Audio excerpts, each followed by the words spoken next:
Governor Whitmer will tour the auto show today and also deliver her first major speech since President-elect Trump's victory.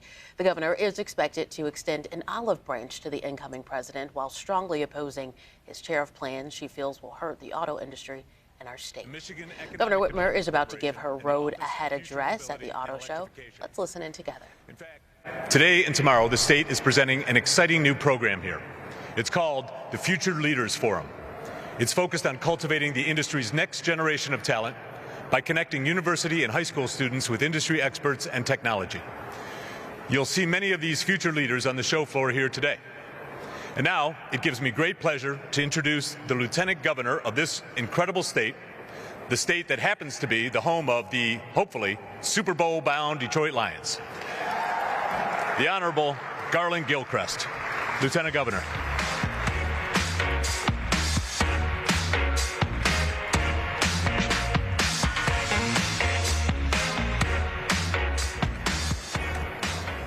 Thank you, Carl, and good morning, everyone. It's great to be back here at the Auto Show. We are here to talk about the future of mobility, to talk about opportunities for everyone to be a part of that future.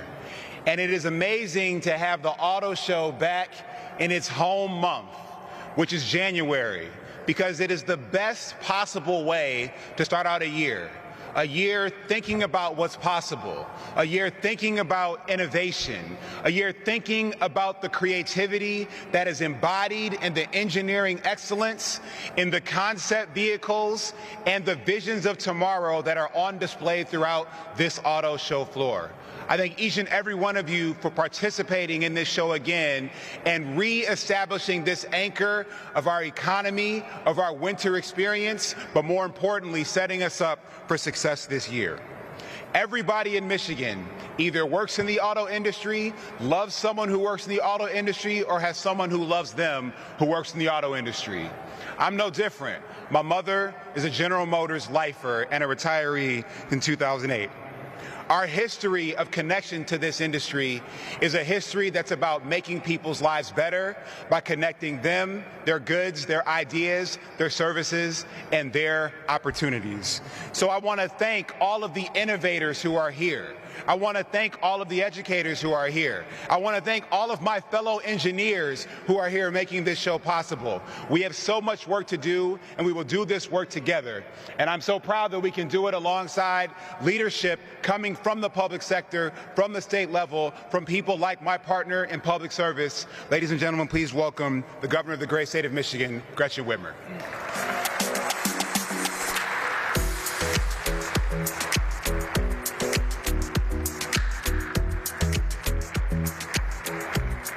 Hi, everyone. Happy New Year. I am excited to be here in the Motor City as we kick off another year where Michigan will be at the center of the action. This is my 7th year as governor, but I am still guided by the values I first ran on in 2018. The same values I was taught growing up in a bipartisan household. In the Whitmer house, compromise was a good thing. You see, I just want to get things done. Things that make a real difference in Michiganders' lives so we can make people's lives better. And I'll work with anyone who is serious about solving problems. And I'll stand up to anyone who gets in our way. Heading into 2025, I'm really looking forward to working with Speaker Hall, Majority Leader Brinks, Leader Nesbitt, Leader Puri, and President-elect Trump. Michiganders elected both me and Donald Trump twice, just 2 years apart. Every one of us swore an oath to the people we serve. And the people expect us to find common ground, especially when it comes to lowering costs, creating good-paying manufacturing jobs, boosting research and innovation, and cutting red tape.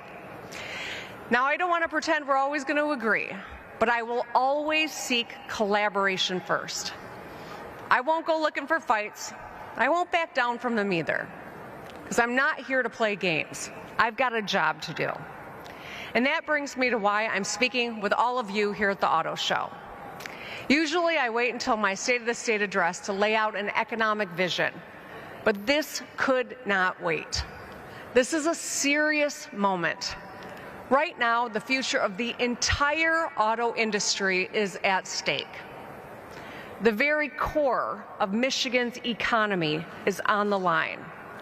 So today, let's talk about the road ahead. As you all know, there's ongoing global competition to build the future of the auto industry. And make no mistake, other states and nations like China are gunning for Michigan auto jobs. For America to win, we must all recognize that all of us are on the same team. Both our state and national economy depend on our ability to work together in Lansing and with our partners in D.C. Today, almost 1.2 million jobs, 1/5 of Michigan workers, are employed directly or indirectly by the auto industry. Think about this. These individual jobs pay almost $72,000. That's higher than the median household income. Since I took office, automakers and suppliers have invested a combined $40 billion, that's billion with a B, into Michigan.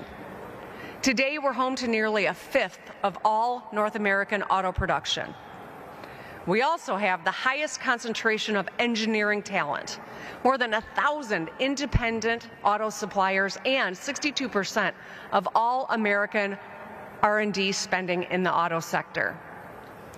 Everyone knows someone whose family and future relies on Michigan making cars and trucks. And that includes every one of us in this room. We all know just how much our economy relies on the auto industry. And that's why I'll fight alongside any company that invests in Michigan and creates jobs in Michigan. Together, we can support Michigan workers, from UAW men and women on the assembly line to countless others in R&D, engineering, design, sales, and more. In short, if the autos succeed, Michigan succeeds and America succeeds.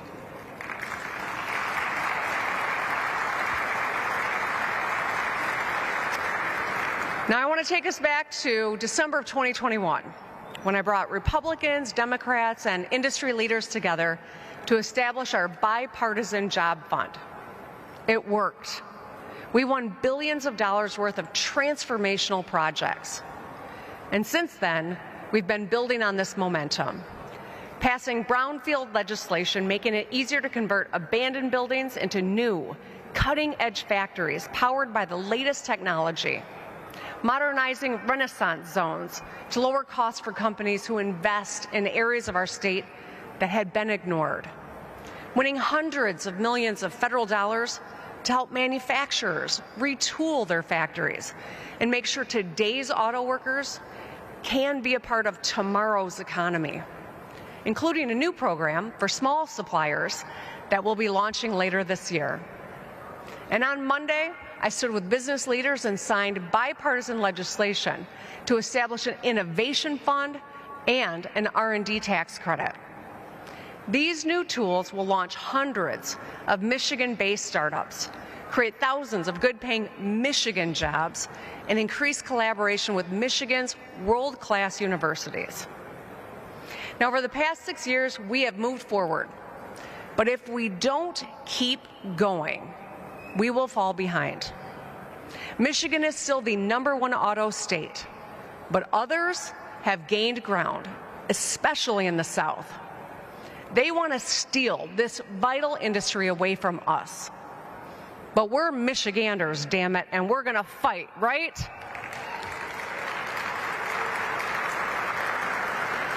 These other states like Georgia, Tennessee, South Carolina, and Kentucky know that once they secure a big auto, battery, or transmission plant, it not only creates thousands of good-paying plant jobs, but it also encourages other businesses up and down the supply chain to move too.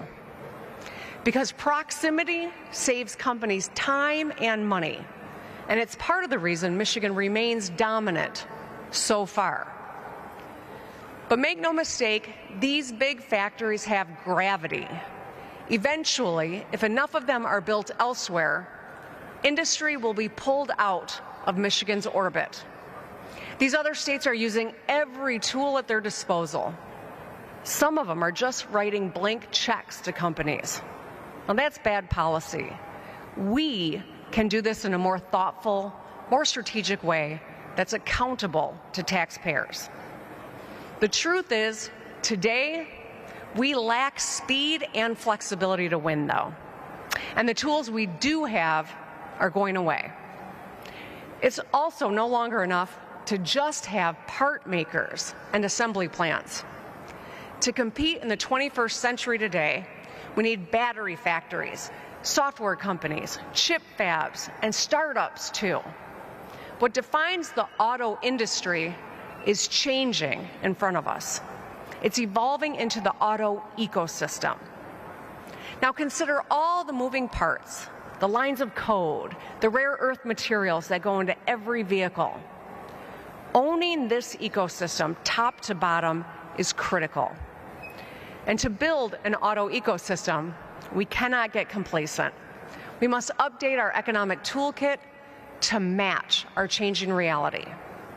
Two big obstacles stand in our way. One, our bipartisan job fund goes away in a year.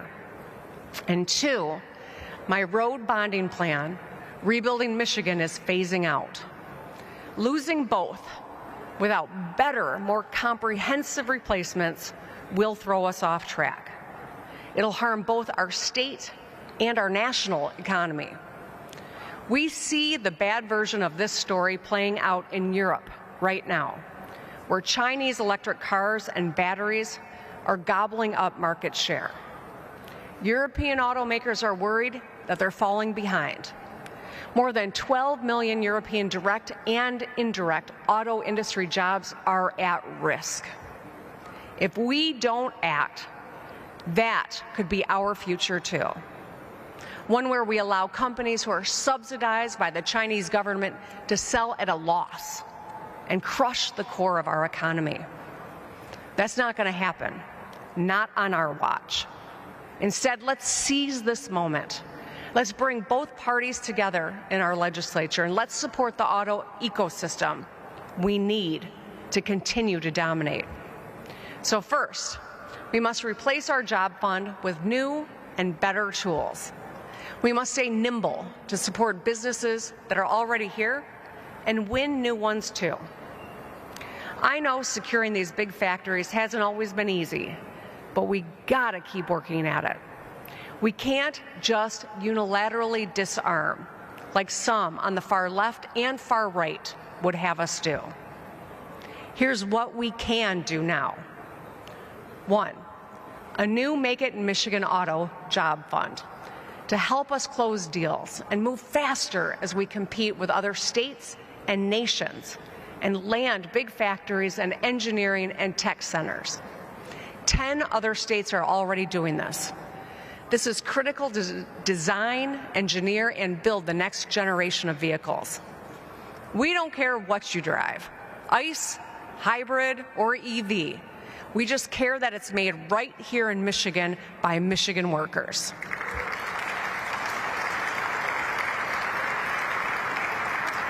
Two, a new payroll tax cut called Hire Michigan. So the more Michigan employees you hire and the better you pay them, the more you can save here in Michigan. My predecessor, Governor Snyder, had this idea first, and Senator Sam Singh, a Democrat, is carrying it forward today. It's not politics, it's common sense. We need companies investing here in Michigan to put down roots, to create high-paying jobs and hire our workers. 3, a more streamlined strategic site readiness program to create space for future projects. We know that companies value having shovel-ready sites where they can just come in and start building on day one. Let's make it as easy as possible to create jobs in Michigan. 4, more investments in housing, placemaking, and brownfield redevelopment. Let's boost our housing supply to drive down costs for buyers and renters while improving our neighborhoods and downtowns. And finally, 5, more investments in transit, including buses and rail, to boost connectivity across areas with lots of industry. That brings us to our second obstacle, roads. Auto companies depend on reliable infrastructure to ship goods between raw materials, suppliers, and factories. The auto ecosystem we want to build is only as strong as the connections between all its parts. We need roads that are safe to help us attract people to our state, too. They can't be a punchline. As anyone who drives in Michigan will tell you, we have come a long way. And you're welcome for all those orange barrels, by the way. But the truth is, our roads still need work. I'm proud of the work that we've done on key highways and bridges with my Rebuilding Michigan bond plan, but we are facing a major funding cliff. We need a sustainable, long-term solution so we can fix the damn roads using the right mix and materials. If we don't find a solution, our roads will get worse and more dangerous. And that means expensive car repairs and delays on your drive home. Speaker Hall has said roads are a priority. And last fall, we got started working on a long-term solution, but we didn't quite get there. He said his caucus wants to keep working on this, and so do I. So to all my partners in the legislature, let's get back to the negotiating table and hammer out a bipartisan deal to get this done in 2025.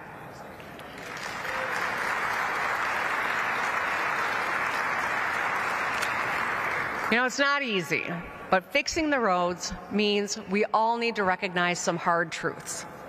To my friends in the GOP, fixing the roads in a sustainable way means looking for new, fair sources of revenue. We can't just cut our way to better roads. Defunding public safety or public health is not the way to fix potholes. And to my friends, my fellow Democrats, fiscally responsible cuts will need to be a part of the solution too. Michigan families and businesses have already tightened their belts because of high costs. We should do the same and focus our resources on the stuff that matters most: roads, school, safety. Let us lead by example. Both parties will have to compromise to do this right, and that's the way it ought to be. I'm still open to suggestions on both roads and jobs, and I don't care where or who they come from, so long as they're serious. What the people of Michigan will not accept is inaction. So the only bad idea is no idea. Moving on. Another key player in our auto ecosystem is right across the water, Ontario. We share culture, crops, craft brews, and some would say accents. Michigan is the Motor City, and Windsor is the automotive capital of Canada. Detroit-Windsor is the busiest active border crossing in North America, driving more than a quarter of the $700 billion of annual trade between our countries. We are still two different countries, right? All right, thank you, Quentin. We've seen what happens when our connection is put at risk. We saw the blockade of the Ambassador Bridge in 2022 and how hard it hit our auto and ag businesses. Hundreds of millions of dollars move across that border every day. And while we may not agree with our Canadian neighbors about everything, I'm proud of the relationship that we've built through agreements on cross-border electric vehicle testing, supply chains, trade, and job creation. Over the last few years, Canadian businesses have announced 26 projects in Michigan, creating over 4,000 jobs. Our relationship is strong and continues to get stronger. I met with Ontario Premier Doug Ford, a member of the Conservative Party, last month. The Gordie Howe Bridge, named after Mr. Hockey, opens later this year, and it's a symbol of our friendship and a driver of economic growth for decades to come. There's been a lot of talk about tariffs recently. I want to be clear, I am not opposed to tariffs outright, but we cannot treat them like a one-size-fits-all solution. And we certainly shouldn't use them to punish our closest trading partners. Doing so hurts all of us, damaging supply chains, slowing production lines, and cutting jobs on both sides of the border. Think about this. 70% of all the auto parts we make in Michigan go directly to our neighbors. Every time a Michigan auto part crosses over the border and gets taxed, those costs will be passed on to you and to consumers at the dealership. Sometimes those parts cross a couple of times throughout production. That means you'll pay more to buy a Silverado, or fix the engine of your Mustang, or replace the fender on your Jeep Grand Cherokee. The only winner in that equation is China. They would love nothing more than for us to watch us cripple Americans, our auto ecosystem, all by ourselves. This is a matter of national security. We cannot let that happen. And that's why my office has been in active discussion with Premier Ford's team and leadership from the Liberal Party to explore ways we can collaborate on tariffs, lower the cost of doing business, and protect Michigan's industry and consumers. Let's renew our commitment to a stronger relationship with our neighbors. And let's build a stronger auto ecosystem. And let's take on China together. Today, I've spoken about the road ahead, and I'm optimistic about our future because I know the journey that we've been on to get here. Over the past 6 years, I've signed more than 1,400 bipartisan bills and 6 balanced budgets.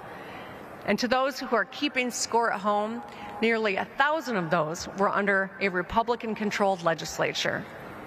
Since I took office, we've cut taxes by $1 billion for seniors and working families, secured nearly 40,000 auto jobs, built 50,000 units of housing, fed students free breakfast and lunch at school, replaced tens of thousands of lead pipes, and fixed nearly every major freeway.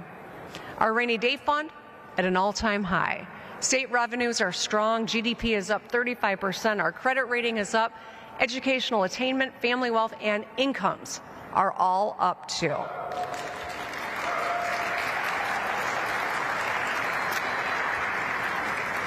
Our strong fiscal management is paying off.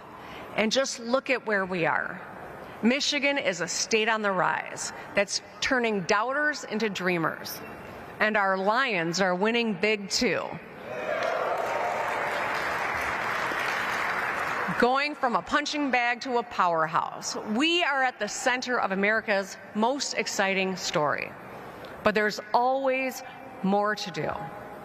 If we bring jobs home, fix the damn roads, and work with our trading partners, we can drive toward a brighter future where our people and our auto industry succeed. As Coach Campbell would say, we are built for this, man. Michigan is the auto industry, and the auto industry is Michigan. Our fates are linked. So let's pave the road ahead together. Thank you, and enjoy the auto show.